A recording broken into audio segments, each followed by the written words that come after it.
Hello friends, welcome to my channel. আশা করি সবাই ভালো আছেন। আজকে আমি বানাবো আমাদের সকলের প্রিয় মটরশুঁটির কচুরির রেসিপি। এটি এই শীতকালে ব্রেকফাস্টে খেতে কিন্তু খুবই ভালো লাগে। আমি এই রেসিপিটি একটু স্পেশাল ভাবে বানাবো, তো আপনারা আমার সঙ্গে থাকুন ও ভিডিওটি দেখতে থাকুন।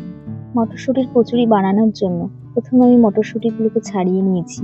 এবার এগুলোকে একটি মিক্সিং জারের মধ্যে ভরে নিচ্ছি এবং এর মধ্যে দিয়ে দিচ্ছি জিরে, আদা, কাঁচা লঙ্কা ও ধনেপাতা।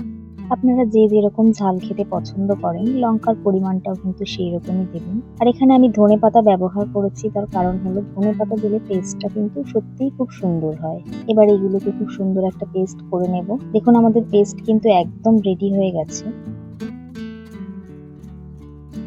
এদিকে আমি গ্যাসের ফ্লেমটা অন করে একটা প্যান বসিয়ে দিয়েছি এবং তার মধ্যে দিয়ে দিচ্ছি সাদা তেল অল্প পরিমাণে, এই 1 টেবিল স্পুন মতো। এবার তেলটা একটু গরম হয়ে গেলে আমি তার মধ্যে দিয়ে দিচ্ছি কালো জিরে এবং হিং।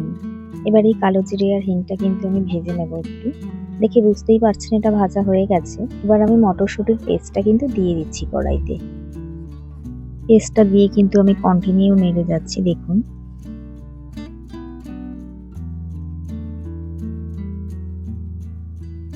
ভালোভাবে নেড়ে চেড়ে এর মধ্যে আমি দিয়ে দেব নুন আর চিনি পরিমাণ মতো। ভালোভাবে সবকিছু মিশিয়ে আমি কিন্তু পুরটাকে রেডি করে নিচ্ছি। দেখুন শুকনো শুকনো হয়ে গেছে পুরটা, কড়াই থেকেও ছেড়ে যাচ্ছে, তার মানে আমাদের পুরটা কিন্তু একদম রেডি হয়ে গেছে। এবার আমি কড়াই থেকে তুলে একটি বাটির মধ্যে রেখে দিলাম পুরটাকে। এদিকে আমি ময়দাটা আগে থেকেই মেখে রেখেছিলাম, সেটা আপনাদেরকে দেখানো হয়নি। তো এবার আমি ময়দা থেকে লেচি কেটে নিয়ে তার মধ্যে সব পুর ভরে লেচিগুলোকে রেডি করে নেব। এক এক করে এবার সব লেচিগুলোকে আমি বেলে নিচ্ছি। লেচিগুলো বেলার সময় আমি কিন্তু কোনো রকম তেল বা ময়দা ইউজ করিনি, শুধু লেচিগুলোই কিন্তু আমি বেলে নিয়েছি।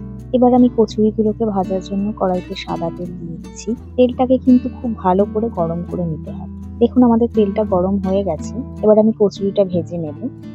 কচুরিটা কড়াইতে দেওয়ার পরে কিন্তু এরকম হালকাভাবে চারিদিকটা প্রেস করে নিতে হবে, তাহলে দেখবেন খুব সুন্দরভাবে কচুরিটা ফুলে উঠছে। দেখুন আমাদের কচুরিটা কিন্তু খুব সুন্দরভাবে চারিদিক দিয়েই ফুলে উঠেছে।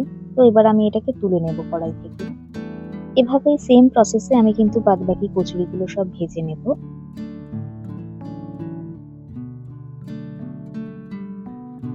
তো বন্ধুরা দেখুন আমাদের পুরে ঠাসা কড়াইশুঁটির কচুরি কিন্তু একদম রেডি হয়ে গেছে।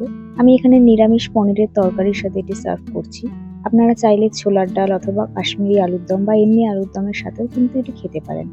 ভিডিওটি যদি ভালো লেগে থাকে অবশ্যই একটি লাইক করে দেবেন এবং সাবস্ক্রাইব করে চ্যানেলটির পাশে থাকবেন। ধন্যবাদ।